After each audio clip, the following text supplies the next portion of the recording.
ketika kita melihat semua yang terjadi yang dideskripsikan, seorang rabi Yahudi mengatakan apa yang sudah tertulis dalam kitab suci itu adalah hal yang holiness atau kudus. Coba gini aja deh, coba baca dulu 2 Korintus 11 nomor 17 deh. Tapi gini, Pakai data. sebentar, ketika Coba baca dulu lah. Saya bacain deh. Bang Adi mengatakan tentang hal itu, konteksnya lari kemana Kok dulu? kok sekarang sama aku kamu udah jadi liar sih, kemarin-kemarin manut kalau dia di liar sekarang. Kenyataannya itu keliru, Bang. Makanya saya juga bingung juga. Kok Bukan jadi saja liar sekarang manut loh. Sekarang kok jadi liar gitu loh. Ini dengerin ya. kan Ini nih. Saya bacain dulu. Baru ada yang ngomong. Ya. 2 Korintus 11 nomor 17. Kata Paulus nih. Apa yang aku katakan, aku mengatakannya bukan.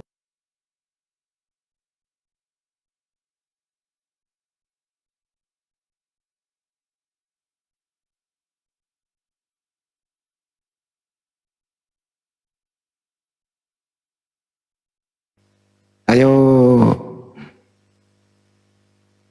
Perkataan Paulus firman Tuhan atau bukan? itu adalah firman Tuhan gitu. Loh, Paulus sendiri mengatakan bukan kok. Iya, makanya konteksnya apa dia berbicara itu? Dia berbicara apa yang dia tulis, apa yang dikatakan bukan firman Tuhan, itu konteksnya. Iya, tapi kan baca dulu dari apa penjelasannya dia kok bisa sampaikan Ya seperti udah, silakan lawan Paulus lagi. Lu mah kadang-kadang terenggi kalau Ya Hadi ya Bashir ya Tabibi Nabiyullah khairul khalqi jami'an lahu a'la manasibi wal marati salatullah subhanallah. Bismillahirrahmanirrahim. Assalamualaikum warahmatullahi wabarakatuh. Kaum muslimin yang dirahmati Allah, semoga Allah senantiasa curahkan segala rahmat, segala nikmat yang berkepanjangan dan tiada penghujung di dunia hingga akhirat, insyaallah. Dan Allah pun kumpulkan kita para kaum muslimin di bawah naungan Rasulullah beserta para nabi, beserta para orang-orang yang Allah kasih, Allah sayangi, Allah cinta, insyaallah, di bawah naungan Rasulullah kelak di mana tiada naungan selain daripada naungannya, insyaallah. Amin amin Allahumma amin. Kaum muslimin, pada kesempatan pagi hari ini, ya, pagi menjelang siang ini, saya akan buat sebuah video di mana video ini mengisahkan tentang bagaimana Ustadz Alif, ya, berdebat sama seorang pendeta, dan pendeta ini salto-salto kamu muslimin, dan lucu sekali ya ketika diberikan ayat mencoba untuk memungkirinya, namun acap kali terjebak ya dengan ucapan sendiri. Itulah Kristen, biasanya memang seperti itu. Baik kamu muslimin, agak tak lama-lama, demikian videonya. Tetapi dia mengambil jalan itu, inisiatif dia untuk mengambil jalan itu untuk misi penyelamatan. saya nggak nanya tujuannya dulu, terkutuk nggak orang yang digantung itu? Kalau dalam bahasa ini bahwa dia terkutuk, dia mengambil jalan kutuk, memang dia di dalam kata itu bahwa terkutuk dalam hati. Ya udah, berarti yang digantung pada kayu salib itu terkutuk, betul? Iya, oke, saya mengikuti jalan pikirannya Bang Ustadz. Oke, dia terkutuk. Lalu, ya udah cukup. Itu doang. Karena datanya jelas gitu loh. Nah gitu, supaya kita nggak muter-muter. makanya Bang Ustadz, Terkutuklah orang yang digantung pada kayu salib. Jadi yang digantung pada kayu salib terkutuk dia. Siapa itu? Ya di situ Kristus. Kristus siapa? Yesus. Udah jelas kok Bang. iya, oke, tidak ada masalah. Saya Oke. sangat Di sini paham. kita nggak mempermasalahkan, cuma butuh kejujuran aja supaya kita nggak Sebetulnya kita Bang nggak Ustadz mandak di sini gitu loh. tidak jujur dalam memahami ayat tersebut, bahwa jelas-jelas mengatakan bahwa Kristus telah menebus kita dari kutuk hukum Taurat dengan jalan menjadi kutuk karena kita. Emang siapa yang Oke. mengutuk? Siapa yang mengutuk dia? Justru saya yang nanya Anda siapa yang ngutuk Yesus? Makanya, itu sesuatu Nah, yang itu. mulia. Kan? Lanjut Ustaz, masuk Ustaz. Ketika Ya, ada itu tadi. orang yang gini, saya kasih contoh. Ketika ada orang Pak Prengki. misalnya Pak Prengki. saudara Bang Handi yang kira-kira Prengki. ketika Bang Handi lapar, tetapi dia datang menjadi penyelamat. Sekalipun dia menderita, tapi dia menyelamat. Kira-kira Bang Handi mengatakan dia apa? Pak Prengki, ini saya izin ya. Tadi Bang Handi bilang saya coba untuk ngobrol dengan Pak Prengki. Nah, itulah pertanyaan dari tadi yang kita pertanyakan. Kan Paulus di situ berkata, sebab ada tertulis. terkutuklah orang yang digantung pada kayu salib. Ini tadi yang sudah diimani oleh umat Islam, bukan Nabi Isa ya.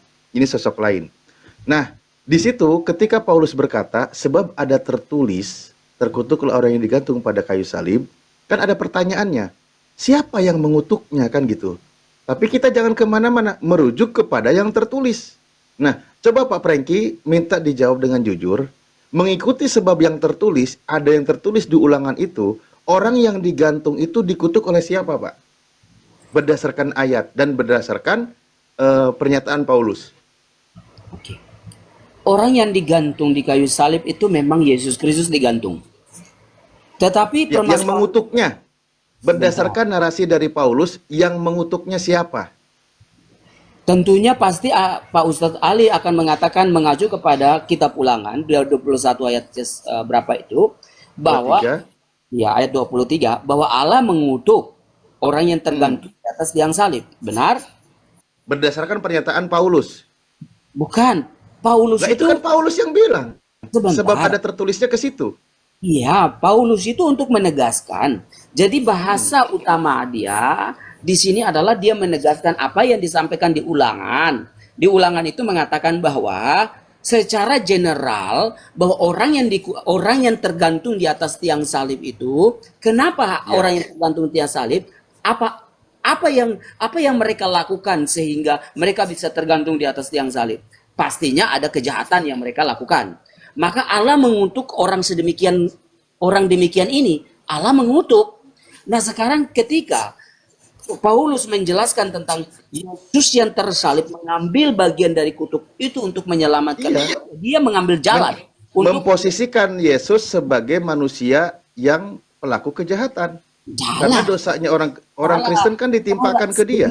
Keliru Pak Ustadz memahami hal itu. Loh. Keliru sekali. Benar, saya mau katakan Pak Ustadz keliru dalam pemahaman ini. Bahwa Bukan. Gini, Pak Ustadz, sebentar Pak Ustadz. Yesus mengambil kutuk siapa coba? Yesus gini, kalau kita baca di Galatia 3 ayat 13, Pak Ustadz sama kawan-kawan ini harus mengerti. Ketika Mengerti. bahwa Kristus telah menebus kita dari kutuk hukum Taurat dengan jalan menjadi kutuk. Dia dengan jalan mengambil kutuk. Artinya apa? Itu sangat resiko loh. Maksudnya, Berarti dia menjadi terkutuk kan? Iya, pastinya menanti sampai situ. Tetapi misi. Nah, pertanyaannya berdasarkan ayat, pertanyaannya siapa yang mengutuk Yesus ketika dia digantung di kayu salib? Itu pertanyaannya berdasarkan ayat yang disampaikan oleh Paulus. Jangan dirubah. Itu ajaran Kristen, Pak.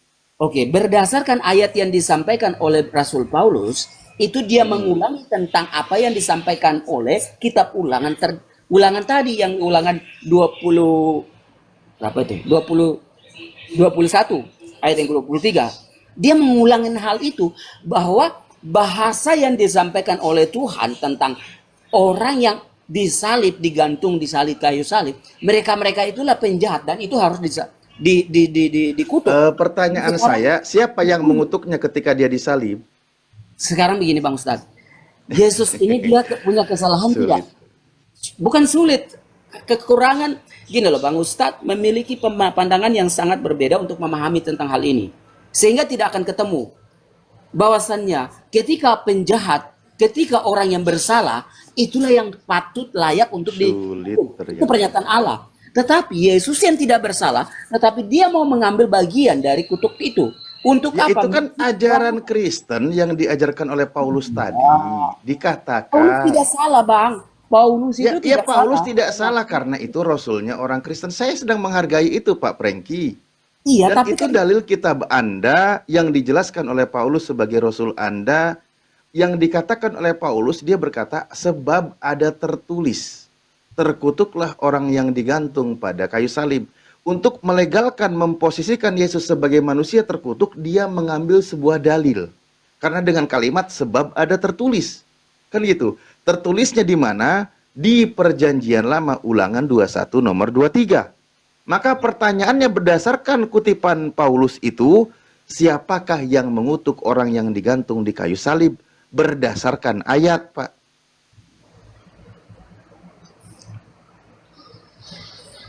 ya, Saya pikir bahwa pemahaman tentang apa yang dikatakan oleh Pak Ustadz saya sudah menjelaskan. Saya pikir cukup jelas orang memahami tentang apa yang disampaikan oleh Paulus. Loh, Dan jawabannya apa, Pak? Jawabannya apa?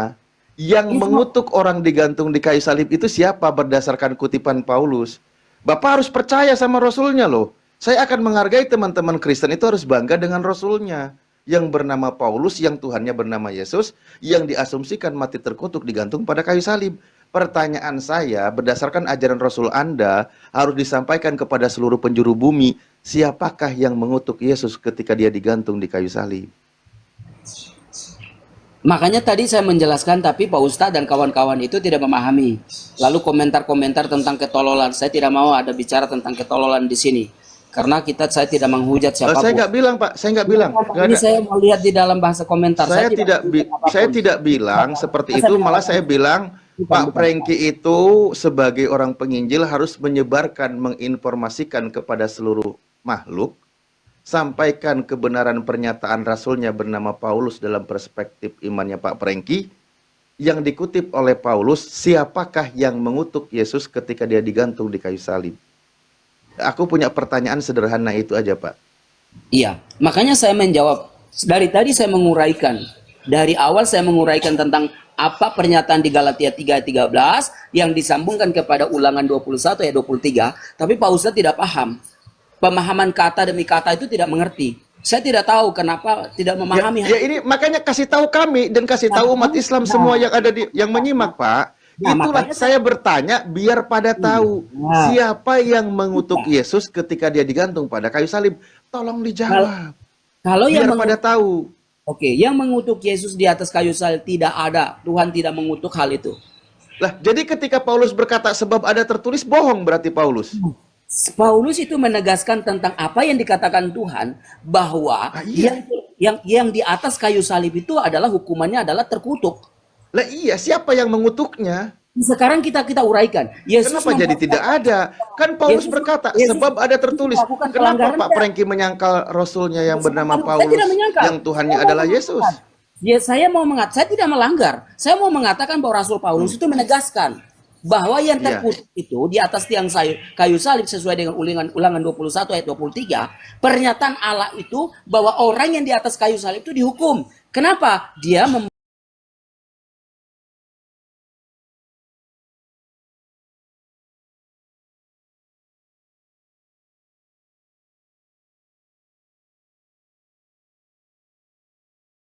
Ini dikatakan yang digantung itu Yesus lagi terkutuk oleh Allah gitu. Itu kan jawabannya seperti itu, Pak. Saya bantu sebutkan aja. gimana saya Gimana? saya tidak paham tentang hal itu Ya, apa ya. berdasarkan pernyataan Paulus tadi, dia mengutip Ulangan 21 nomor 23, Yesus ketika dia digantung di kayu salib, dia dikutuk oleh Elohim, oleh Allah, oleh Bapa. Nah, ini yang keliru. Oh, Saya- Paulusnya keliru.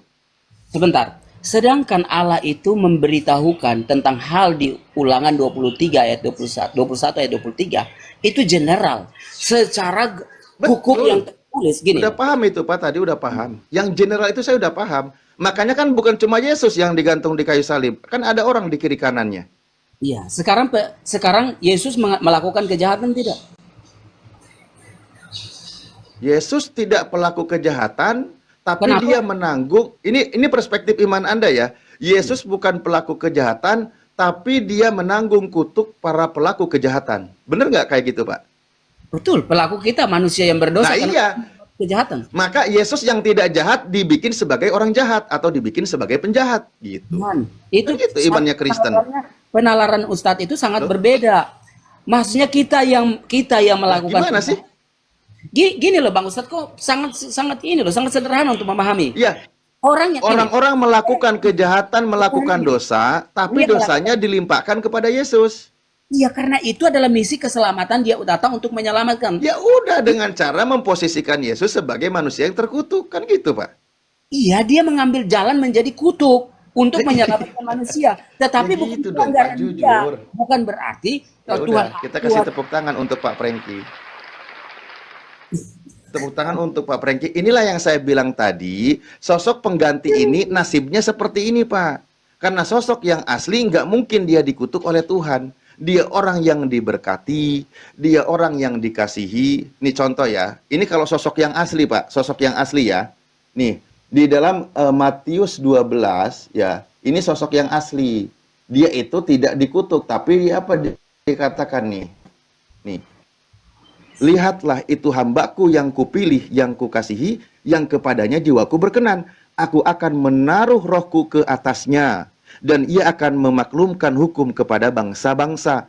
Ini Elohim, Bapa mengasihi Yesus yang asli. Bahkan dia menaruh roh ke atasnya, bukan mengutuknya. Tapi sosok yang disalib tadi adalah sosok yang dikutuk oleh Elohim. Gitu, Pak. Baik, saya tidak bisa menjelaskan untuk mengulangi tentang hal itu. Saya pikir bahwa yang menilai adalah baik Ya, itu orang Kristen maupun betul. Islam. Bahwa Nggak perlu apakah diulang, Pak. Saya rasa teman-teman tidak juga bisa sudah pada paham. tentang hal Aman. ini. Kita maju aja. Iya, betul. Saya tidak bisa mengulang lagi karena panjang lebar lagi kembali A ke Z, Z ke A juga akan sama aja tentang hal ini. Ya, oke, baik. Terima kasih Pak Ustadz. Mungkin itu dulu. Saya harus turun. Terima Harus. kasih. Oh, ya, siap-siap. Nanti kita coba lagi dengan. Tapi saya tanya dulu, Pak. Oh iya, Kitab boleh. Matius ini ajarannya Paulus atau bukan, Pak? Kenapa? Kalau kitab Matius ini kitabnya Paulus atau bukan? Sebentar, Matius. Mm-mm. Maksudnya Injil Matius. Ya, Bible Matius. Sebentar, Injil Matius. Maksudnya Itu kitabnya Paulus atau bukan?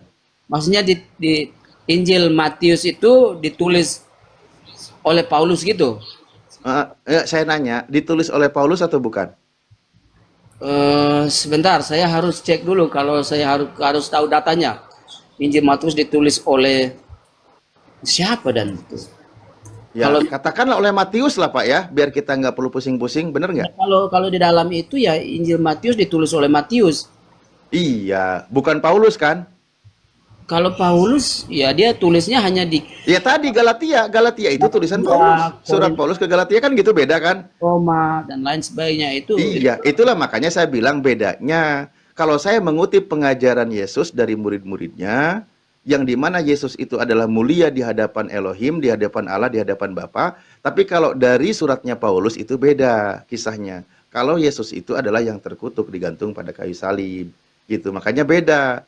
Saya lebih senang membaca tentang Yesus itu hamba Tuhan yang mulia yang dikasihi oleh Tuhan. Gitu, bukan yang dikutuk oleh Tuhan. Tapi kan Pak Prengki sebagai seorang Kristen kan punya pendidik, punya bapak yang bernama Paulus. Harus diimani surat-suratnya gitu, Pak. Tapi saya coba mengutip kepada kitab pengajarannya Yesus gitu. Lalu Matius, Lukas dan Yohanes mereka berbicara tentang kisah penyalipan itu kira-kira masuk akal nggak? Ada nggak mengatakan di situ Bapak mengutuk Yesus? Hah? Ada nggak di situ mengatakan Bapak mengutuk Yesus? Kalau Bapak mengutuk Yesus, Sang Bapak? kalau Nggak ada, makanya aku bilang. Tapi kan Makanya aku bilang. Tapi Paulus itu cuma menegaskan tentang kitab ulangan yang disampaikan. Bukan berarti dia iya. mengatakan bahwa Yesus terkutuk. Salah. Pemahaman yang gagal. Pemahaman yang gagal Pak Ustadz. Sungguh gagal saya bilang. Kenapa begitu? Sedangkan Injil Lukas, Matius, Yohanes, Markus, mereka menceritakan tentang kisah kejadian tentang penyaliban itu. Ya mereka nggak ada mengatakan Yesus itu dikutuk oleh Bapak. Mereka mengatakan Yesus itu yang dikasihi. Bukan Betul. dikutuk. Betul. Iya. Betul. Kan beda. Paulus juga mengatakan tentang Yesus itu juga dikasihi. Nggak Tetapi dikutuk tadi, Pak. kutuk itu kan dia mengulangi dari kitab ulangan. Dia untuk Ya, menegaskan. dia mengatakan Yesus mati terkutuk, narasi dia itu diperkuat dengan dalil di kitab ulangan gitu loh, Pak. Sekarang begini Pak Ustadz, ketika kata disalib, Sementara di sini, Pak, kalau kitab Matius dia mengutipnya kitab Yesaya. Ini bedanya nih ya. Matius ini mengutip kitab Yesaya. Ini tentang kitab Yesaya nih. Tetapi Yesus, ini kan perikopnya Yesus hamba Tuhan. Tetapi Yesus mengetahui maksud mereka itu menyingkir dari sana. Banyak orang mengikuti Yesus dan ia menyembuhkan mereka semuanya. ia dengan keras melarang mereka memberitahukan apa yang dia, supaya genaplah firman yang disampaikan oleh Nabi Yesaya. Nah, kalau Matius sendiri mengutip kitabnya Nabi Yesaya bahwa Yesus itu hamba Tuhan yang dikasihi. Kalau Paulus mengutip kitabnya Ulangan kalau Yesus dikutuk oleh Bapa. Nah, itu bedanya gitu, Pak. Ya, tidak ada yang salah. Paulus itu menjelaskan tentang kitab Ulangan di mana Allah memberi kutuk kepada orang yang tergantung di tiang salib. Ya, Tergantung. contohnya yang bernama Yesus, kan gitu. Jangan dulu lari ke situ. Orang yang Lah kan tergantung. di situ Paulus sedang menyebutkan Yesus, kok jangan lari ke situ gimana sih? Artinya itu adalah suatu aturan atau peraturan hukum yang disampaikan oleh Allah. Bahwa orang yang tergantung di kayu salib artinya identik dengan sebuah kejahatan. Melakukan perbuatan yang jahat, maka dia tergantung. Dia dikutuk. Itu pernyataan sebelum Yesus itu ada terjadi hal itu. Kan begitu dalam kitab Perjanjian Lama tentang apa yang disampaikan itu. Lalu datang Paulus menulis surat-surat untuk menegaskan kitab Ulangan. Ini loh, kamu tahu nggak orang yang digantung di kayu salib, dia loh mengambil bagian dalam kutukan itu. Untuk apa? Menyelamatkan kamu. Bukan berarti dia mengatakan Tuhan Allah mengutuk Yesus Kristus karena dia melanggar pelanggaran atau kejahatan itu. Bukan begitu pemahamannya, Bang Ustaz. Itu namanya gagal paham, Bang. Itu Ya, Paulus bilang sebab ada tertulis, kok ngulang lagi kita. kan sebab ada, makanya kan saya bilang Abang itu mengulang-ulang, Bang. Itu kan penegasan dari Paulus tentang Ya aku juga udah bilang nggak usah dibahas lagi, Pak. Ngapain diulang lagi? Kan tadi sudah selesai, udah sepakat. Tapi kan ada sesuatu yang menggelitik bahwa di sini Abang Ustaz itu menyalahkan Paulus. Padahal Paulus Bukan tidak menyalahkan. Itu Menyalahkan. ajarannya Kristen, Pak. Kami hargai ajaran Kristen. Paulus. Loh, Bagaimana kok dia? menyalahkan? Kami menghargai itu ajaran Kristen, tapi malah terkesan Pak Prengki menolaknya. Gimana sih Bapak ini? Tidak, saya tidak Itu menolak. ajaran Kristen, kami hargai dari ajaran Rasul yang bernama Paulus. Iya, itu memang saya sangat meninggikan tentang siapa itu Paulus. Justru dia karena saya kan mengenal Kristus. Jadi Ya, saya tetap mengagungkan dia kayak gitu. ya itu dia. Dan terima ucapan dari Paulus kalau Yesus itu mati terkutuk digantung pada kayu salib. Dan berdasarkan pengajaran Paulusnya yang mengutuknya adalah Elohim atau Allah atau Bapa. Gitu Pak. Ini sambungnya kurang enak. Sambungnya yang mengutuk itu Elohim. Padahal pengajaran Paulus tidak begitu. Kata Paulusnya Pak, bukan kata saya. Makanya dari tadi saya mengatakan bahwa Paulus mengulangi tentang kitab Ulangan tersebut. Bahwa orang yang Betul. digantung Untuk di menjadi atas pemahaman bangsa. orang Kristen. Iya, itu saya paham itu Pak Ustadz. Apa yang Pak Ustadz gambarkan. Sudah, kalau sudah paham, jangan merasa terkelitik Tidak, lagi, Pak. Tetapi pernyataan itu Paulus tidak mengatakan bahwa aku Paulus mengatakan bahwa Kristus yang mati di atas tiang salib itu dia terkutuk. Nah itu baru Enggak betul. dong, dia nggak mau asumsi, Pak. Kalau asumsi nggak akan diterima. Makanya dia ngambil dalil, Pak, biar kuat narasinya. Makanya kalimat itu ketika kita sandingkan dengan pernyataan Bang Ustadz, maka hal itu memang saya percaya, saya akui. Tetapi pernyataan ini yang disampaikan oleh Paulus untuk menegaskan tentang kitab Ulangan bahwa Tuhan Allah mengutuk orang yang tergantung di kayu salib. Apa itu Ya, tergantung? contohnya yang dinamai Yesus. Belum itu. Emang ada penegasan yang namanya Yesus? Lah Paulus mengutip, dia sedang mengutuk Yesus, ngutipannya Ulangan 21 tadi, Pak. Sekarang rujukannya, Allah mengatakan bahwa yang namanya Yesus adalah terkutuk. Kata Paulus, Rasul Anda, Pak. Ya, kata Paulus bukan begitu pemahamannya. Lah kata Paulus ada tertulis. Ya sudah, ya tertulis itu maksudnya menggambarkan bahwa itu adalah Ulang, muter lagi hukuman. ke sini lagi jadinya. Loh, kan dia cuma mengulang. Ya betul, kan kita ulangan, makanya kita ulang-ulang. Kan itu diulangan, Pak. Badai. Ya Bapak ke situ lagi. Tadi udah setuju, sekarang ditolak lagi. Saya itu ngajak orang Kristen itu pede dengan ajaran Rasulnya yang bernama Paulus, yang Tuhannya bernama Yesus, yang dikutuk digantung di kayu salib. Ketika dia digantung di kayu salib, dikutuk oleh Bapa, oleh Elohim. Gitu, Pak.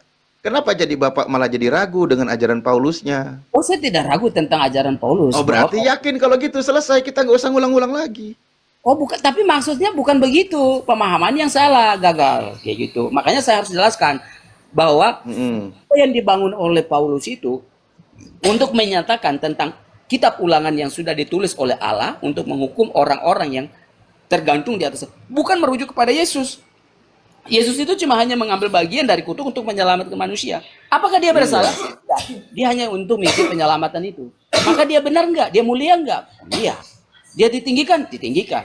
Paulus salah? Enggak salah. Dia hanya menyampaikan untuk mengulangi dari kitab Ulangan. Bukan Betul. berarti kita mengatakan Allah mengutuk Yesus. Baru benar kita. Iya, Gitu, jadi, Bang Ustaz. jadi berdasarkan pengajaran Paulus tadi, sebab ada tertulis, terkutuklah orang yang digantung pada kayu salib. Bapak sudah setuju, yang digantung di situ namanya Yesus, kan gitu? Iya toh? Namanya Yesus. Berdasarkan ayat tertulis, karena dia berkata sebab ada tertulis, ternyata berdasarkan ayat tertulis, orang yang digantung itu terkutuk oleh Allah. Oleh Elohim, oleh Bapa gitu. Tapi itu berdasarkan ayat ya, bukan berdasarkan doktrin. Kalau berdasarkan doktrin nanti beda cerita. Tapi inilah ajaran Kristen yang harus dijelaskan kepada seluruh bangsa. Yang mati digantung di kayu salib itu adalah orang yang dikutuk oleh Tuhan gitu. Kalau di Islam tadi, itulah sosok pengganti Nabi Isa. Kalau di dalam kitab Amsal 18:21, orang fasik menjadi pengganti orang benar. Orang fasik itulah yang layak dikutuk oleh Tuhan gitu. Tapi untuk iman Kristen berdasarkan pengajaran Rasul yang bernama Paulus, yang Tuhannya bernama Yesus, di situ dinamai yang digantung itu adalah Yesus. Gitu. Ya, kita toleransi aja sama orang Kristen ya. Masih tergelitik, Pak? Saya hanya ketawa aja dengan pemahaman. Ya ketawa. Kenapa malah mau ditolak? Saya itu menempatkan orang Kristen pada tempatnya Luar loh. biasa. Ini Iya. memang lidah tak bertulang pandai berkata-kata untuk mengukir setiap peristiwa. Saya salut dengan Betul, contohnya Paulus tadi. Tapi yang Iya. artinya begini, sering kali itu orang bisa, yang salah bisa dibenarkan, yang benar bisa disalahkan. Jadi ya saya pikir kita harus menghayati baik-baik. Ya saya bukan Tuhan, Pak Ustadz juga bukan Tuhan. Nanti suatu waktu kita akan memahami itu semua kayak gitu ya. Karena semua Saya orang udah paham dari sekarang, Pak. Ngapain tunggu lama-lama lagi? karena begini, kita selalu menyalahkan tentang apa yang disampaikan oleh orang-orang Intinya, tertentu yang intinya punya- Ustadz, Bang Frenky, intinya Ustadz itu berdasarkan data, dalil Bible. Kalau Anda menolak Tidak. dalil Bible, Anda lebih kepada Paulus. Oh, tidak. Kalau Ustadz yang ditunjukkan ya firman-firman Tuhan dan perkataan-perkataan Yesus. Nah, itu. Iya. Tapi Ini Tidak contoh, hanya. contoh Karena Pak memang Prengki Anda begini. Ini pengikut, contoh Pak Prengki. murninya Pak pengikut Prengki. Paulus. Contoh gini ya, satu lagi nih contoh nih. Ini ada ayatnya. Ini kita ulangan lagi ya, ulangan lagi. Ini kita ulangan maksudnya. Ini ada bunyi ayatnya. Terkutuklah orang yang menerima suap untuk membunuh seseorang yang tidak bersalah. Oke? Nah, pertama, orang yang menerima suap dengan tujuan untuk membunuh orang yang tidak bersalah. Ada kisah antara Yesus dengan Yudas. Yesus manusia tidak bersalah, Yudas menerima suap untuk Yesus dibunuh. Kira-kira Siapa yang berdosa? yang dikutuk oleh Tuhan berdasarkan kitab para nabi itu siapa? Yudas atau Yesus? Ya Yudas lah. Yudas. Oke, kalau begitu berarti Yesus itu tidak mati terkutuk. Terus? Nah, kenapa yang dikutuk Yudas, kenapa dinamainya Yesus, Pak? Iya, makanya dari tadi bahwa kitab Ulangan itu menjelaskan tentang kejahatan yang dibuat oleh manusia. Maka mereka akan dikutuk oleh Ya, Allah. pertanyaan saya, kenapa yang terkutuknya Yudas, kenapa dinamainya oleh Kristen Yesus? Itu kenapa? Karena Paulus itu menjelaskan tentang misi keselamatan manusia itu dengan cara bahwa Tuhan Yesus harus mati ajaran bagi manusia. Paulus. Nggak apa-apa. Kalau saya cuma membaca ajaran para nabi Bani Israel, tapi nggak apa-apa sih untuk Kristen ya itu tadi. Memang ajarannya Rasulnya Pak Prengki yang bernama Paulus, yang menuhankan bernama Yesus, yang mati terkutuk digantung pada kayu salib. Ya itu kita hargai aja lah ya. Saya cuma membaca kitabnya para nabi aja Itu ini. bukan berarti hanya Rasul Paulus yang menceritakan tentang kisah penyaliban Kristus, bahwa kan murid-murid yang lain juga menceritakan tentang, bahkan mereka adalah eyewitness, mereka adalah saksi mata untuk menyatakan bahwa ada kisah penyaliban itu. Aduh, Kenapa tidak diakui Kenapa ini dengan guys? murid-murid yang lain yang sudah menyatakan hal itu? Kok hanya cenderung yang di garis merah itu hanya di Paulus saja, kayak sesuatu yang sangat Ya, karena cuman Paulus yang berani mengatakan Yesus mati terkutuk digantung pada kayu salib yang diimani oleh orang Kristen yang menjadi rasulnya. Nah, ini pemahaman yang salah sebetulnya, bahwa apa yang Ada nggak nabi yang lain yang mengatakan kalau Yesus itu mati terkutuk digantung pada kayu salib? Ada nggak? kayak gini lah Bang.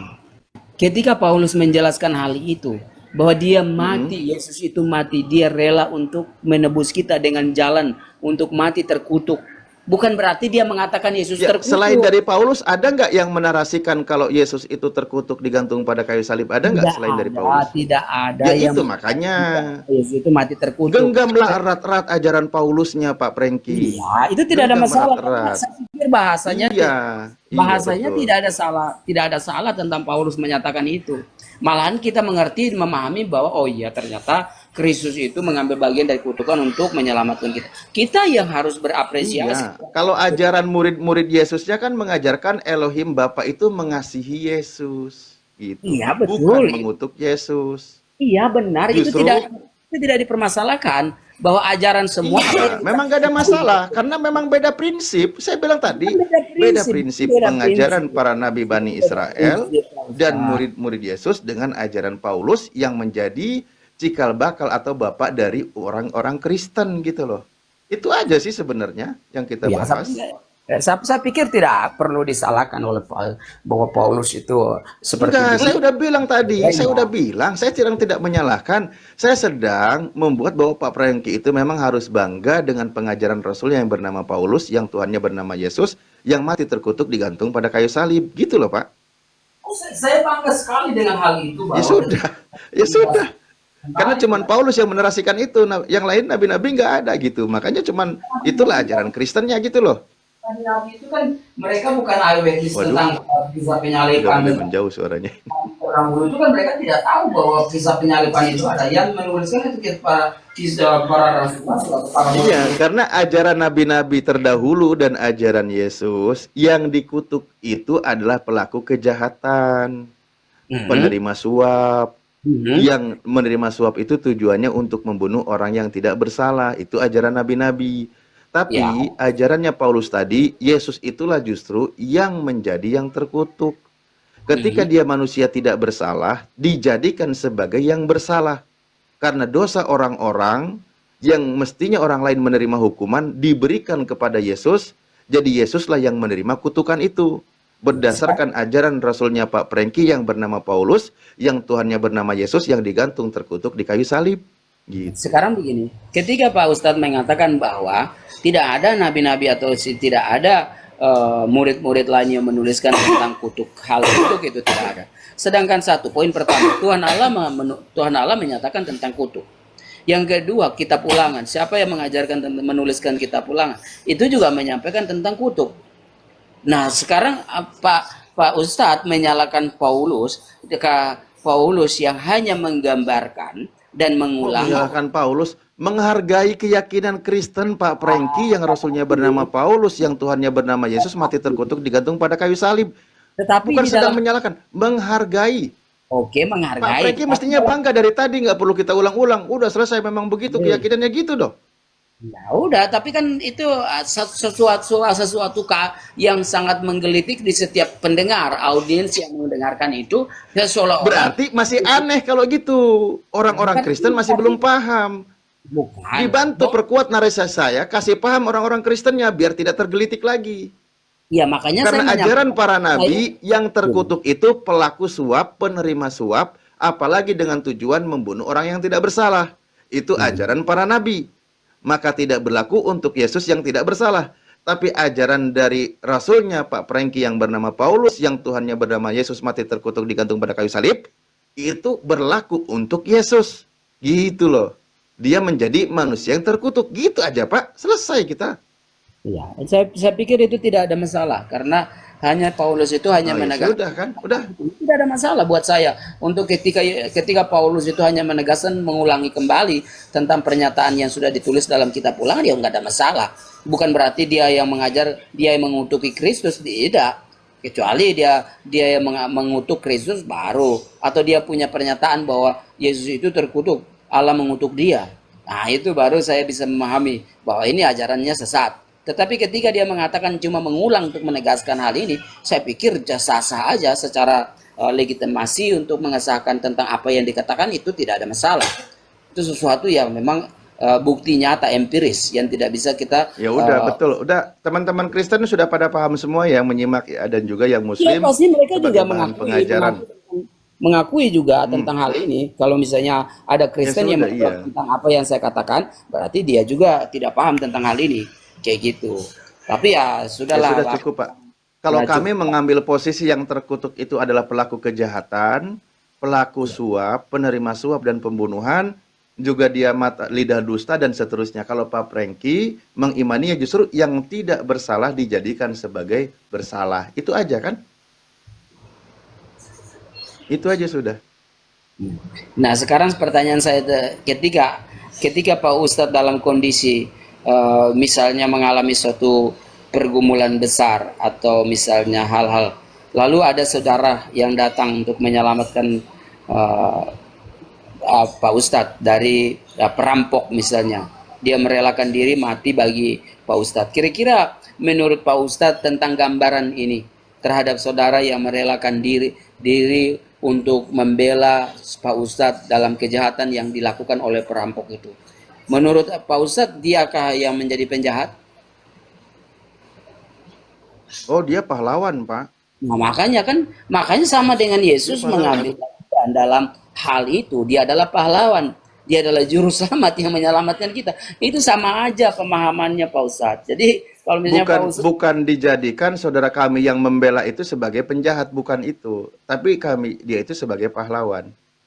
Kalau diasumsikan ke situ, kalau Yesus itu kan menjadi posisi sebagai penerima kejahatannya, pelaku kejahatannya, bukan pelaku dampak kejahatannya.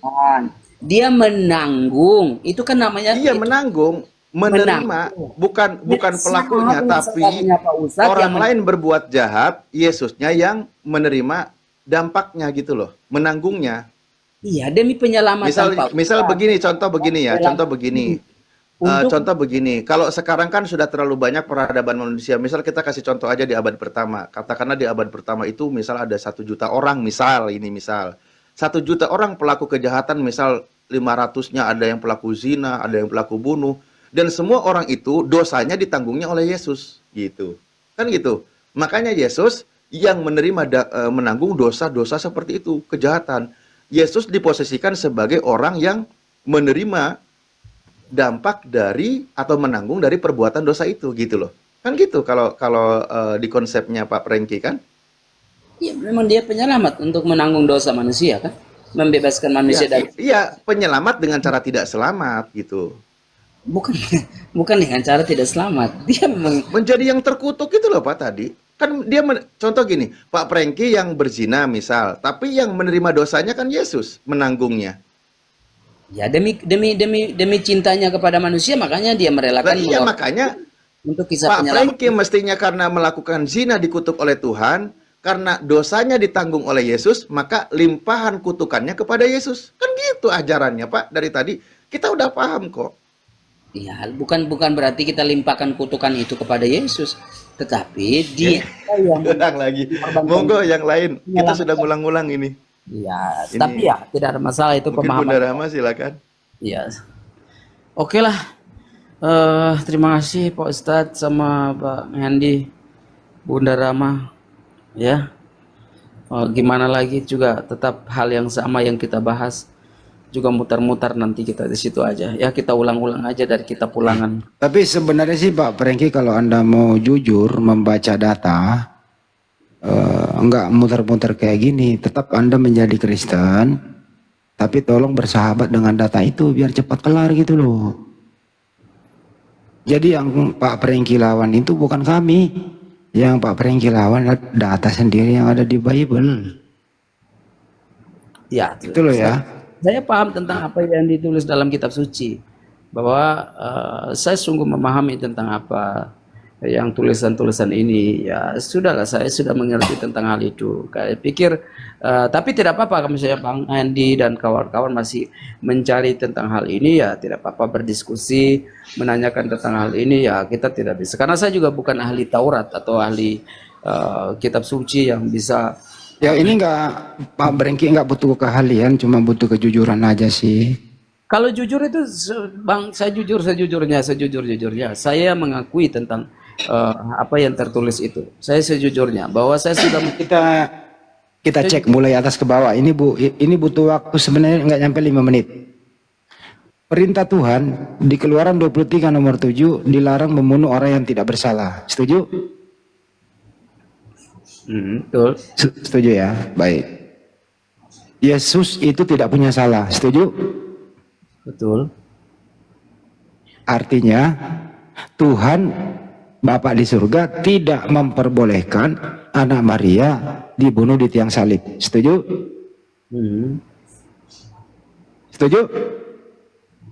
Kalau mengikuti tentang Nah, di sini Anda nggak jujur. Di sini masalahnya nih. Kalau Anda setuju, langsung cepat kelar gitu loh. ya oke lah, saya setuju lah kalau gitu misalnya. Nah, setuju. Larinya kemana tuh nanti? Nah, artinya adalah bukan anak Maria yang mati terkutuk. Karena sesuai perintah Tuhan, anak Maria tidak boleh dibunuh di tiang salib. Karena dia tidak punya salah. Betul apa betul? Terus? Betul apa betul itu? Ya betul. Kalau Nah, begitu. betul. Artinya yang mati terkutuk di tiang salib bukan anaknya Maria. Betul apa betul? Ya betul. Nah, udah boleh jujur cepat kan? Ya terus. Kalau jujur cepat, Heeh. ya udah selesai. Udah selesai. Artinya, ya Tuhan Anda itu yang mati terkutuk di tiang salib bukan anak Maria. Aha. Nah, selesai toh? Oke. Nah, gitu dong, bersahabat dengan Bible, dengan bersahabat dengan perintah Tuhan juga. Terus saya tanya balik. Saya tanya balik Pak Ustaz. Ya, Kira-kira misinya Tuhan Yesus datang untuk menyelamatkan manusia dengan cara apa? dengan cara aku hanya diutus kepada domba yang hilang di Israel. Dengan cara ya berdakwah. Dengan cara berdakwah. Ia menyampaikan firman Tuhan yang telah diterima. Apa yang diwahyukan kepadanya disampaikan kepada Bani Israel. Sema Israel, Adonai Eloheinu, Adonai Ehad. Dengarlah wahai orang Israel, Tuhan itu satu. Di samping syariat-syariat yang berhubungan bagaimana cara beribadah. Itu aja yang disampaikan. Nggak pernah memproklamirkan dirinya, dengarlah wahai orang Israel, saya ini Tuhan. Nggak ada itu. Dengarlah wahai orang Israel, saya ini buatkan nanti menjadi penebus dosa di tiang salib mati terkutuk. Nggak ada itu. Ini penambahan belakangan dari unsur nafsu ajaran pagan Romawi yang Anda percaya itu, begitu? Emang. Ya mau gimana lagi, karena itu pemikirannya abang, jadi. Enggak, itu yang terjadi, bro. Yesus itu bukan untuk seluruh dunia. Yesus itu untuk Bani Israel. Karena sesudah Nabi Musa, dia lagi yang gantiin, meneruskan hukum Tauratnya Nabi Musa. Makanya Yesus itu taat beribadah. Dia orangnya bersih, disunat, tidak makan babi, rajin ibadah, membasuh kaki, masuk ke sinagog, berdoa kepada Tuhannya, menyerahkan diri kepada Tuhannya. Aku tidak dapat berbuat apa-apa dari diriku sendiri, melainkan kehendak Bapa yang mengutus aku. Setelah dia menghidupkan Lazarus dari kematian, ya Tuhan, aku bersyukur kepadamu ya Bapa. Biarlah orang yang mengelilingi aku di sini percaya bahwa Engkaulah yang telah mengutus aku. Jelas tuh, siapa lagi nih yang nelpon? Berisik Gitu loh, bro. Oke? Paham gak tuh? Jadi Gimana itu? kesimpulannya bahwa Kesimpulannya adalah Yesus itu orang mulia. Yesus itu utusan Tuhan untuk Bani Israel. Yesus itu dilindungi oleh Tuhan yang mengutus dia. Yesus itu dikaruniai oleh Tuhan, bahkan diperkuat dengan Ibrani 5 nomor 7, karena kesolehannya dia diselamatkan dari kematian, doanya didengarkan. Kenapa demikian? Karena dia semalaman di Bukit Getsemani berdoa. Doanya didengarkan, diselamatkan oleh Bapa yang mengutus dia. Clear and clear. Setuju? Terus? Jadi kamilah umat Islam ini yang memuliakan para nabi. Nah, gitu. Termasuk anaknya Maria. Kita muliakan dia. Jangan kutuk dia, bro. Nah, itu kesalahan gagal paham tentang apa yang Bang Ustadz tadi sampaikan. Ketika kita merujuk ke dalam perjanjian lama dalam Yesaya, itu berbicara tentang bagaimana misi dari Kristus itu datang. Dalam Yesaya 53 ayat 5 sampai 6 mengatakan, tapi dia tertikam oleh karena pemberontak kita, dia diremukan oleh karena kejahatan kita, ganjaran yang mendatangkan keselamatan bagi kita ditimpakan kepadanya, dan oleh bilur-bilurnya kita menjadi sembuh. Kita sekalian sesat seperti domba. Masing-masing kita mengambil jalannya sendiri. Tetapi Tuhan telah menimpakan kepadanya kejahatan kita. Brother, Yesaya 53 itu, sebelum Anda ke Yesaya 53, yang banyak salah terjemahan di sana. Dan ini untuk memuaskan nafsu terjemahan Indonesia ini, Anda baca Yesaya 96 dulu. Yesaya 95, Yesaya 53 itu bukan nubuatan untuk Yesus, itu udah kejadian di zaman itu. Kan di sana telah lahir, bukan akan lahir gitu. Terus siapa? Baca 53 selanjutnya, di sana itu tidak membuka mulutnya, kan begitu. Yesus ternyata disalib membuka mulut, Eli lama sabaktani. Jadi artinya apa? Yesaya 53 bukan untuk nubuatan orang disalib, bukan. Tidak membuka mulut itu dalam konotasinya bukan berarti Yesus tidak berteriak. Dalam pemahaman tidak membuka mulut itu artinya secara total dia menyerahkan diri tanpa syarat, kayak gitu. Artinya bukan. Yang punya kitab, brother, yang punya kitab nggak pernah mengatakan untuk itu Yesus. Cuman Kristen aja yang mengais-ngais. Bukan mengais-ngais bahwa Yesaya itu sedang menubuatkan tentang hal ini yang nggak ada nubuatan di Yesaya, itu udah terjadi. Yesaya, baca Yesaya 96 coba brother, baca Yesaya 96. Ya, Yesaya 96 itu konteksnya tentang hal itu mungkin dia mengambil Kan 9 dulu, Yesaya 9 dulu baru 53. Kan menyambung ke sana nanti. Coba ya. Yesaya 9 nomor 6. Itu Yulad itu udah lahir apa belum lahir? Ya, itu kan sudah lahir. Ya sudah lahir, bukan untuk Yesus. Ya, tetapi ini kan pernyataan itu merujuk kepada Yesus yang kita Kagak ada. Ini hanya mengais-ngais saja, nggak ada hubungan antara Yesaya dengan kematian di tiang salib, nggak ada. Itu punya kitab Yahudi loh itu, bro. Memang cikal bakalnya agama Samawi kan memang ambilnya dari sana memang. Kalau tidak itu nggak ada orang percaya. Ya memang Kristen Samawi. Kristen itu bukan Samawi, dia Romawi, bro. Iya, sama aja kan tiga. Beda Romawi dengan Samawi. Jadi Islam dan Kristen itu memang sama kan, memang sama. Kada. Kristen itu Romawi. Ya. Yudaisme itu dengan Muslim Samawi. Ya, tapi kan cikal bakalnya dia kan datang dari situ Kagak mengungkapkan. kagak bisa Samawi disandarkan dengan Romawi, nggak bisa. Nggak bisa. Sedangkan kitab perjanjian lama itu mengambil data-datanya orang Yudaisme. Bagaimana Ya, gini aja deh kesimpulannya sebelum berbagi ya. Menurut Anda kitabnya Tuhannya orang Yahudi siapa? Ya, kalau Tuhannya orang Yahudi yang mereka kenal itu karena mereka juga menolak Yesus. Enggak, saya nggak nanya itu. Jawab aja, Tuhannya Yahudi siapa? Ya, Yahweh itu. Ya, Tuhannya Kristen siapa? Ya, kalau yang kami kenal ya Kristus Tuhan. Ya beda Tuhan. Jadi satu Samawi, satu Romawi gitu loh. Dari kata Yahweh turun menjadi Yehuwa. Itu ya pertama ya. Pertama beda Tuhan. Yang kedua ya beda tradisi gitu ya. Orang Yudaisme itu kalau ingin dalam hal pengampunan dosa itu binatang. Nah kalau Kristen manusia. Beda brother. Korban domba, Anda korban manusia. Beda jalan Romawi sama Samawi. Beda banget. Butuh kejujuran aja di sini sih. Biar cepat gitu loh, Bro. Ya, tapi kan semua itu datangnya dari Yahudi untuk memahami tentang. Kagak ada Kristen itu datanya dari Antioquia. Nggak ada hubungannya dengan anak Maria itu Kristen. Kristen itu datanya di Antioquia. Di sanalah setahun lamanya Paulus bersama murid-murid. Di sanalah pertama kali murid-murid disebut Kristen. Yesus bukan Kristen, Bunda Maria bukan Kristen, Pak Yusuf bukan Kristen, murid-murid Yesus bukan Kristen. Sekarang Pak Ustadz mengatakan bahwa itu mereka tidak berasal dari. Sedangkan Yohanes, Markus itu mereka berasal dari mana? Yohanes itu tidak pernah mengatakan dirinya Kristen. Sebentar begini, yang menulis tentang Matius, yang menulis Lukas, mereka itu datang dari mana? Ya mereka ini siapa sebenarnya? Mereka ini nggak ketahuan siapa. Orang tuanya nggak jelas, silsilahnya nggak jelas. Menulis dari mana dia dapat informasi menulis begitu.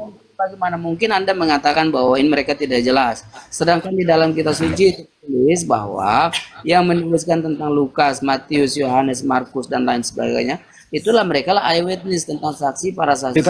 Kita cek Lukas saja, Lukas 1. Lukas itu memang dia Coba cek dulu aja, brother, kita langsung ke intinya. Coba cek Lukas 1. Apa di sana bunyinya? Emang firman Tuhan itu bukan hasil penelitian kok.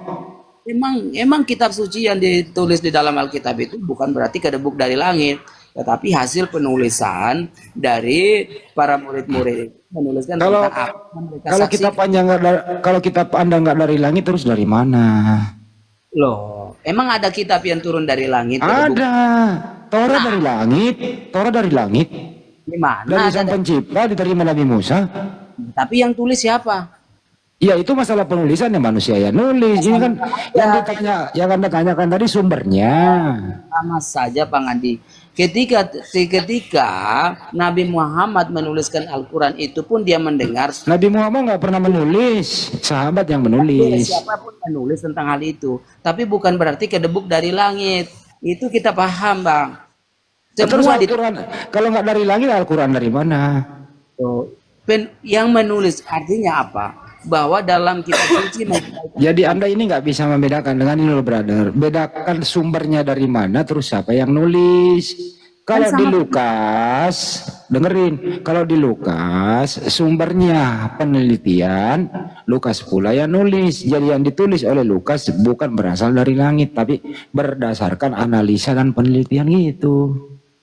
Iya, karena dia daripada dia menulis sesuatu yang dia tidak mengerti, lebih baik dia meneliti dan dia memahami dan dia menuliskan tentang hal itu.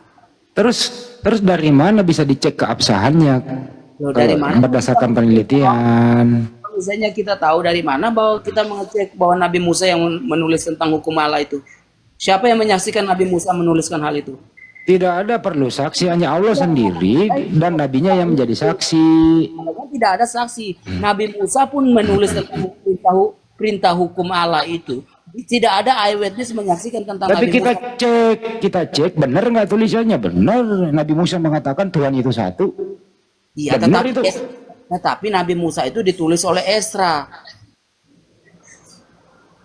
Oke, jadi kita cek aja ajarannya seperti apa. Tadi Anda udah mulai jujur, sekarang kok nggak jujur lagi. Makanya kalau kita berpikir secara logika, siapa yang menyaksikan tentang hal ini kalau kita berpikir logika? Emang Nabi Nuh itu umurnya 950 tahun dia mati, siapa saksi dia? Nggak perlu saksi untuk. Begitu, makanya kan- Bentar, dengerin dulu, saya bicara dulu ya. Nggak perlu, dengerin dulu lah. Jadi nggak perlu saksi Logika kita harus untuk. bermain. Aduh, ya Allah, ini anak. Bukan, logika kita kan bermain, Bang Ustadz. Gini, Abang Ustadz mengatakan bahwa Saya bukan ustadz, saya masih santri loh. Yang ustadz ini Ustadz Alif. Bang Andi, ketika Bang Andi mengatakan bahwa kitab yang diturunkan dari langit, siapa yang menyaksikan? Saya mau katakan, Nabi Musa menuliskan hal itu. Siapa yang menyaksikan itu? Kalau kita berpikir secara logika, ini kembali bukan ke keimanan. Kita kembali ke logika. Siapa yang menyaksikan tentang Nabi Nuh itu 900 berapa ratus tahun Nabi Adam itu mati? Siapa Jadi yang kalau menuliskan hal itu? Jadi kalau tidak ada saksi nggak perlu dipercaya gitu ya? Ya kalau misalnya kalau kita secara logika, maka kita tidak bisa Siapa sih yang menulis tentang hal itu? Oke, Siapa kita yang pakai, kalau gitu kita pakai logika ya, boleh ya, masuk logika itu masuk akal apa enggak gitu ya? logika Kita loh cek. dong? Ya gantian bicara, oke? Kita cek pakai logika terus masuk akal. Satu data nih gitu ya. Dengerin baik-baik. Paulus berkata, apa yang aku katakan bukan berdasarkan menurut firman Tuhan. Pertanyaannya, tulisan Paulus firman Tuhan atau bukan? Kalau apa yang ditulis dalam kitab suci ya firman Tuhan. Kalau Tapi Paulus mengatakan bukan firman Tuhan loh. iya, dalam konteks apa dia menyampaikan itu? Dalam konteks dia bicara terus kemudian dia tulis. Ya, dia tulis, tapi apa yang dia mau sampaikan para jemaatnya? Saya udah baca datanya, kok Anda lawan lagi sih datanya sendiri loh.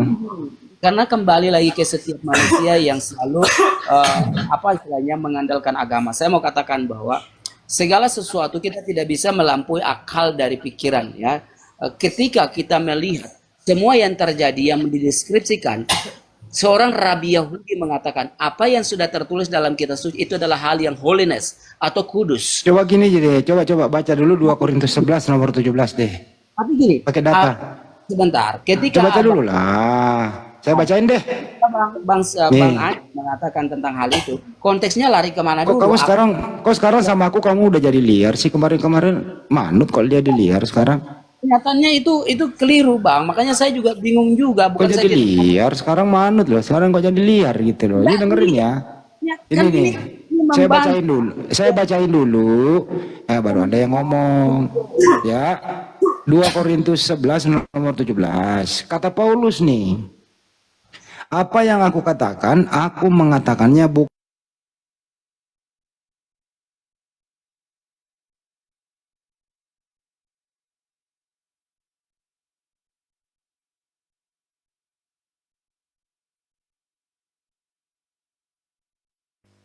Ayo. Perkataan Paulus firman Tuhan atau bukan? Itu adalah firman Tuhan gitu. Loh, Paulus sendiri mengatakan bukan kok. Iya, makanya konteksnya apa dia berbicara itu? Dia berbicara apa yang dia tulis, apa yang dikatakan bukan firman Tuhan, itu konteksnya. Iya, tapi kan baca dulu dari apa penjelasannya dia kok bisa sampaikan Ya seperti udah, silakan lawan Paulus lagi. Lu mah kadang-kadang Trengki, kalau lu ada di dekat gua kasih lu kunci dongkrak, bener. Nggak bener lu. Kalau tumben lu lawan gue, biasanya lu manut. lawan. Maksudnya ini kan kita ngadu pikiran kita, bukan lawan. Saya bisa sembah kakinya Ustadz Hendy Selebes. Saya bukan ustad, kita kan friend aja. Kita biasa sama-sama belajar, brother. Pikiran kita. Masa sih nggak boleh? Kita sama-sama belajar. Artinya kesimpulannya adalah bedakan antara Samawi dan Romawi, gitu ya. Karena Bible-mu itu berbahasa Romawi loh, Yunani loh itu original teksnya. Artinya agamamu itu ya Romawi karena memang tulisannya Romawi Yunani gitu. Nggak usah dipungkiri itu. Ya, tapi Ya, kan benar berbau-bau pagan. ya mereka kan ambilnya dari sana juga, dari Romawi juga menuliskan. Nah itu kan jadi sumber agamamu itu dari Roma. Ya, tapi kan masalahnya mereka kan memang waktu kisah terjadinya penyalib kan juga bangsa Roma yang melakukan Iyalah, artinya oleh-oleh dari penjajah. Jadi agamamu itu lahir daripada aktivitas apa yang pernah dilakukan penjajah Romawi itu. Jadi bos kamu itu adalah Romawi, bro. Ya, tapi kan Yahudi juga terlibat dalam hal Gak ini. ada hubungannya Kristen dengan Yahudi, nggak ada. Kau malah diludahi loh. Nah, Yahudi Yahudi itu paling benci dengan agama Kristen. Diludahi kalau lo ketemu sama dia. iya, tapi kan Benar dah. tapi kenyataannya juga mereka menerima kekristenan di sana juga ada berdirinya. Ya itu ya oke lah, itu ya murtad lah dia. Bedakan antara Yahudi yang Kristen dan Yahudi yang nggak Yahudi gitu. Kalau udah jadi Kristen ya pastilah beda lah. Ya itu udah kesalahpahamannya dari dulu, mereka udah menolak Yesus itu sendiri. Maka datanglah kekristenan itu mengakui tentang Yesus itu sebagai Tuhan. Jadi kalau misalnya kita yang salah itu tidak, Yahudi yang salah. Tapi dia cikal bakalnya dari sejarahnya dari situ. Menurut kamu Yesus ini terkenal sebagai Tuhan di mana? Kalau menurut ini kita di luar dari doktrinnya. Saya saya berpikir secara Saya pikiran ulang saya. dulu pertanyaannya deh. Yesus ini terkenal dan diminati dia atau dipercaya sebagai Tuhan, A, di kampung halamannya, B, di Yunani. Karena di kampung halamannya itu ditolak gitu. Ya jawab aja, saya ulang pertanyaannya. Yesus ini dipercaya dan diakui sebagai Tuhan, A, di kampung halamannya, B, di Roma. Di kampung halamannya. Berapa persen orang beragama Kristen di kampung halamannya, bro? Ya pasti larinya ke situ. Tapi kan para murid-muridnya juga menjadi pengikut dia. Justru di luar kampung halamannya orang yang menyebut dia Tuhan. Artinya Yesus itu di kampung halamannya orang percaya dia bukan Tuhan. Ya memang itu memang sudah terjadi. Yesus sendiri mengatakan aku akan ditolak oleh Justru dia dijadiin Tuhan oleh orang-orang di luar kampung halaman dia. ya syukurlah kalau ada. Mestinya dong, mestinya kalau mau masuk akal di kampung halamannya lah banyak Kristen. Ya kan Karena di harus situ dia pernah ngajar. Nah, kenapa demikian? Karena waktu Yesus hidup tidak pernah ngajar bahwa saya ini Kristen. Gak kenal itu. ya makanya Yesus menyatakan sekalipun dia ditolak oleh kampung halamannya, dia tidak menyatakan dia sebagai Tuhan. Lalu kekristenan itu datang terus mengakui dia sebagai Tuhan. Tetapi bagian dari dia itu ada murid-muridnya yang datang dari bangsanya dia sendiri. Lalu mengaku dia sebagai Tuhan. Oke, berarti Menurut begini aja bro, menurut kamu Yesus waktu hidup agamanya apa sih? kalau Yesus waktu hidup dia memang Yudaism. Oke. Agama kamu dengan agama Yesus sama atau beda? Kalau agama saya dengan agama itu kan bukan agama, itu kan hanya Ya sebagai ilah boleh lagi ngaco lo ya. kita Yesus itu Yudaism. Kamu Agama- Kristen, kamu Kristen beda. Yudaism sama Kristen sama apa beda? ya beda lah Ya Yudaism. beda, artinya ajaran Yesus dan kamu beda. Tetapi begini Bang Andi, Nah, ngeyel lagi. ketika dia ditolak oleh bangsanya sendiri, maka datanglah kekristenan itu untuk mengaku dia sebagai Tuhan itu atau guru dan Tuhan atau Tuhan. Diangkat oleh orang Kristen itu yang jadi pengikutnya dia. Lalu Yesus mengatakan, memesan kepada Petrus. Wah, masuk wah. Sebentar. Dia memesan begini Bang Andi. Assalamualaikum, Pak. Gembalakanlah domba-dombaku. Salam warahmatullahi wabarakatuh. Artinya apa? Terusin gue dulu, Pak. Capek gue sama bocah ini, Pak. Ganti, Pak. Udah capek ya udahlah Bang Ya, Ustaz. nggak bisa diteruskan juga Bang Andi ya. Karena apa yang tertulis di dalam Bible-nya itu semua ditolak. Ngikuti Paulus sebagai Rasul ditolak. Ngikuti yang namanya Yesus sebagai Tuhan ditolak. Bahkan ngikuti yang namanya Yudas sebagai Nabi ditolak juga. Bahkan yang bingung itu Yudas sebagai Nabi pengkhianat. Paulus dijadikan Rasul, mereka tolak juga. Jadi apa yang harus kita bahas lagi? Sudah tidak ada kejujuran dalam diri dia, mau sampai kapanpun juga, tetap ini diskusi sampai kiamat nggak akan pernah yang namanya titik ketemu. Manusia punya dua mata, namun banyak menilai lewat telinga. Manusia punya dua telinga, namun kebanyakan mereka menutup mata. Ya inilah contohnya orang seperti ini. Yang namanya kebenaran tidak membutuhkan banyak kata, tetapi yang namanya kebohongan membutuhkan puluhan, jutaan, bahkan sampai jutaan kata untuk menutupi yang namanya kebohongan. Bang Handi sudah menjelaskan tadi mengatakan bahwa Paulus itu mengatakan kalau dia itu tidak pernah yang namanya menerima firman, menulis surat bukan berdasarkan firman Tuhan, tetapi dia tetap mengatakan itu adalah firman Tuhan. Jadi mana yang harus kita percaya di sini? Percaya dengan argumen dia atau kita percaya dengan Paulus? Kami lebih percaya dengan Paulus. Paulus mengatakan seperti itu, kami percaya. Tetapi sayangnya kami tidak mengimani yang namanya Paulus. Kemarin Dewa mengatakan Yudas itu nabi. Berapa banyak orang Kristen tidak percaya kalau Yudas itu nabi. Padahal tertulis di dalam Bible-nya. Tetap masih ditolak juga. Jadi apalagi yang harus kita jadikan hujah dengan orang seperti ini? Mendingan kita naikin yang lain saja. Sekarang Ya. pertanyaan saya ke Pak Mahadewa.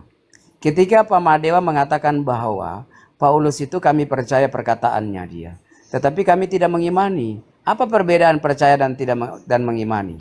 Beda, Pak. Kalau Beda dari mengimani, mana? Itu pemahaman yang beda, sangat Pak. Kalau kami mengimani, kami harus jadi Kristen.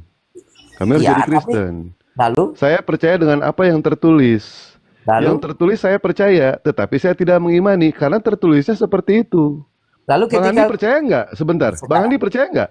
Ketika yang namanya Paulus mengatakan, aku menulis bukan berdasarkan yang namanya firman Tuhan. Percaya nggak tuh dengan tulisannya itu? Percaya, tapi bukan Percaya, alasan amin. iman. sekarang saya mengatakan kepada Bang Dewa, ketika Paulus mengatakan bahwa di dalam Roma 9 ayat 5, dia adalah Tuhan Allah. Apa kira-kira menurut Anda? Saya percaya yang kan? tertulis, Percaya enggak? tetapi saya tidak mengimani. Loh, Saya tidak katanya mengimani. percaya semua. Ketika saya pertanyaan ini kembali, ketika di Roma 9 ayat 5, dia mengatakan bahwa dia adalah Tuhan Allah, Yesus adalah Tuhan Allah. Menurut kamu gimana, Bang Dewa? Saya Tidak percaya, percaya. tapi tidak saya Saya tidak tapi mengimani. tidak mengimani. Itu gagal. Tidak mengimani. Oh, Itu jangan hanya jangan tidak maksa. percaya. Diskusinya jangan Iya, maksa. saya percaya, Jangan seperti tapi saya itu. tidak mengimani. Nah, sekarang saya Apa tanya, itu? Jadi ada ente yang percaya, begini, ada ente yang mengimani. Begini, Nah, pada gini, saat gini, Paulus Bang mengatakan, Ahmad Dewa. aku Ketika menulis surat ada bukan seorang- berdasarkan Pergi firman gantian. Tuhan. Pergi gantian. Satu-satu, sebentar ya, satu-satu. Ketika Paulus mengatakan, aku berbicara, aku menulis bukan berdasarkan firman Tuhan. Percaya nggak ente? Percaya nggak kalau Paulus menulis surat itu bukan berdasarkan firman Tuhan? Kami percaya, Pak. Tapi kami tidak mengimani.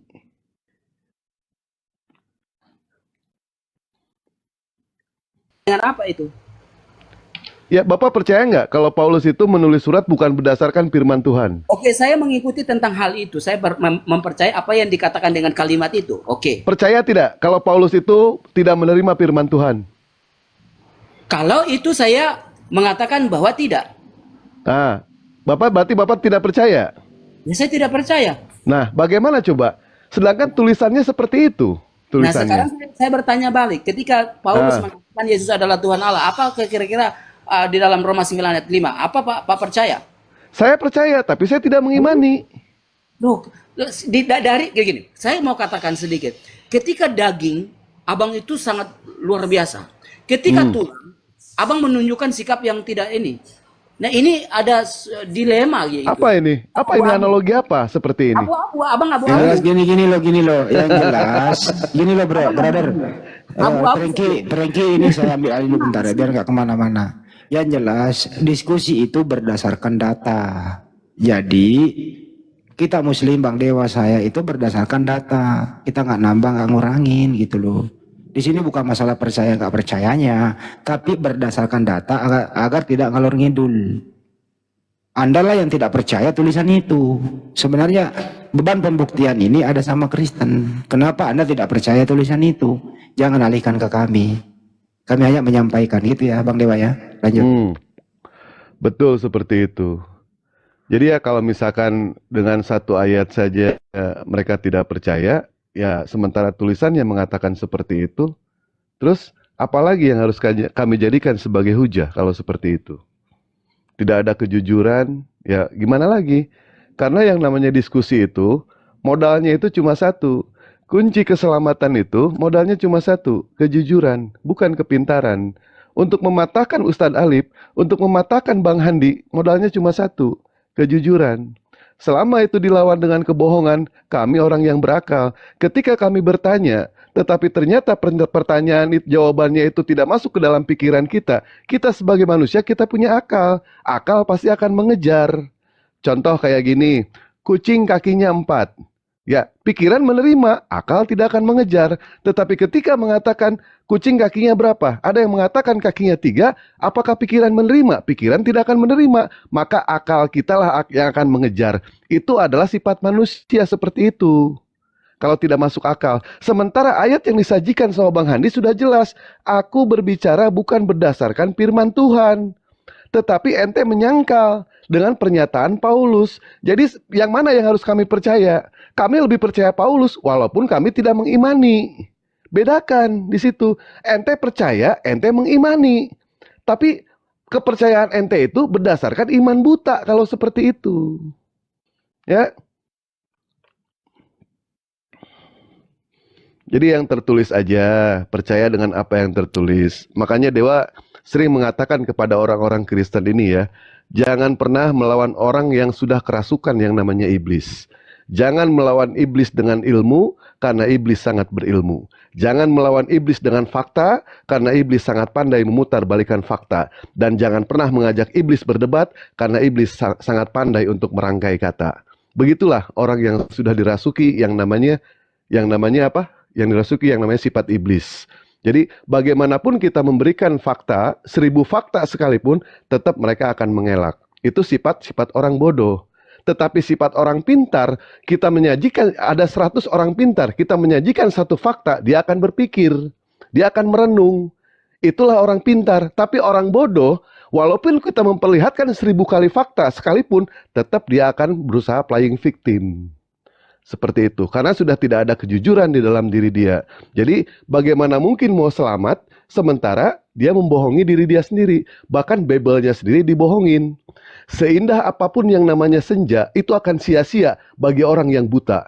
Semerdu apapun burung berkicau, itu akan sia-sia bagi orang yang tuli. Dan sederas apapun hujan, akan sia-sia bagi orang yang sudah mati. Bagi bunga yang sudah mati. Percuma, sia-sia jadinya. Kang Alip sudah menyampaikan pengajaran Yesus. Bang Handi sudah menyampaikan pengajaran Yesus.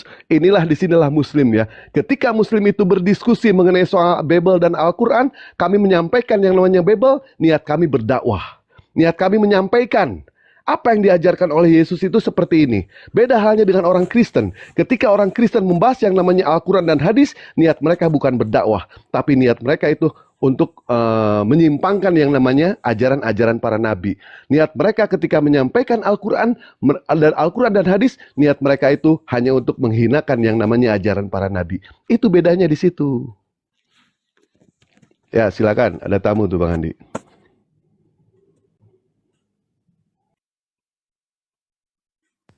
Jadi butuh kejujuran aja sih Bro Franky. Silakan Lord. Mantap.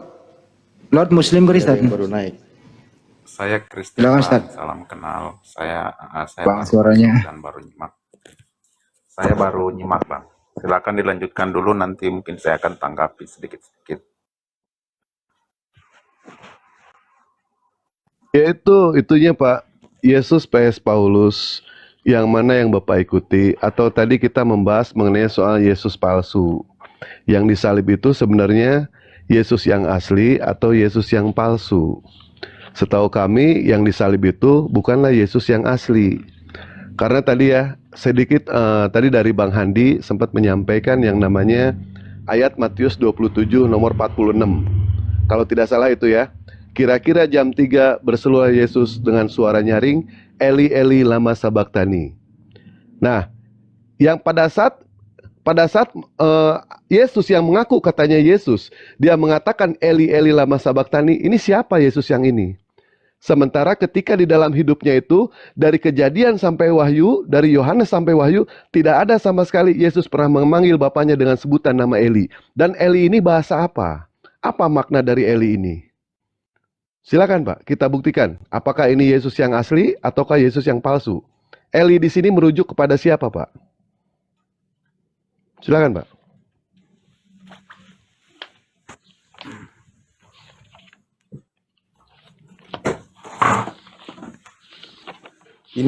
Ini berbicara kepada saya ya. Iya.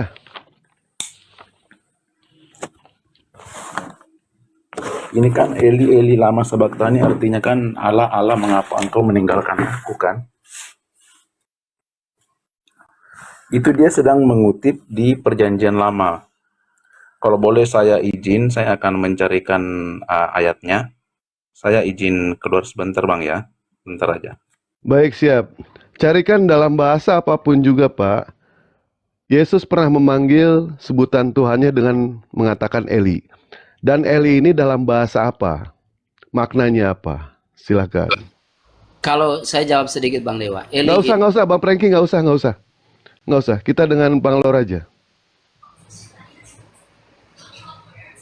Loh, emang kenapa nggak bisa dijawab Bang? Nggak usah Bang, nggak usah. Nanti aja ya. Nanti saya dengan Pak Loriam saja ya. Nah kan dia masih cari data biar saya sampaikan. Nggak apa-apa. Kita sabar nunggu kok.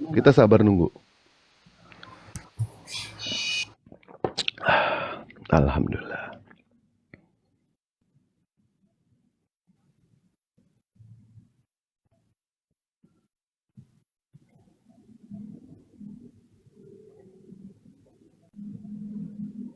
Halo Bang, bisa bisa bisa minta tolong di Demikian tadi kamu sebenarnya yang dimana perdebatan itu berlangsung dan lucu kamu sebenarnya mereka saling saling bersilat lidah ya antara orang-orang Kristen ini karena memang ya itulah tadi ya keimanan yang dibangun atas dasar kedustaan, maka yang mengimani pun ketika menjelaskan dihadapkan dengan persoalan, maka dia juga akan berdusta. Ya, maka tak salah jika lelah Akhi Suma berkata bahasanya setiap kali orang Kristen itu jangankan menguap, jangankan menguap, jangankan berkata-kata, menguap aja mereka bohong gitu. Jadi memang betul itu ya. Jadi bukan fitnahan. Memang ketika mereka berkata-kata itu selalu saja dusta, selalu saja bohong, selalu saja mengada-ada ya, selalu saja akal-akalan. Kenapa? Untuk menutupi keimanan keimanan butanya itu ya, keimanan buta. Itulah menandakan seolah-olah ketika mereka itu berdebat sama umat muslim, seolah-olah mereka ini adalah orang-orang yang pembelajar gitu ya, padahal sama sekali tidak gitu. Oleh karena tidak belajar itulah makanya mereka ketika berhujah itu mengarang cerita dari segala sesuatu apa yang disampaikannya itu hanya ucapan-ucapan dusta, ucapan yang diada-ada gitu ya. Jadi tidak ada kebenaran di sana. Itulah bukti nyata bahasanya Kristen ini bukanlah agama yang benar, bukanlah agama yang relevan untuk masa depan, dan bukanlah agama yang layak untuk peluk dijadikan sandaran keselamatan atas apa yang disampaikan oleh para nabi yang Allah berikan dan disampaikan oleh para nabi, dan itu menjadi bukti tanda bahasanya Kristen itu adalah agama yang sama sekali tidak ada kebenaran di sana. Baik kaum muslimin, mungkin hanya itu saja yang dapat saya sampaikan dan saya Iri Widosani. Wassalamualaikum warahmatullahi wabarakatuh. يا هدي يا بشير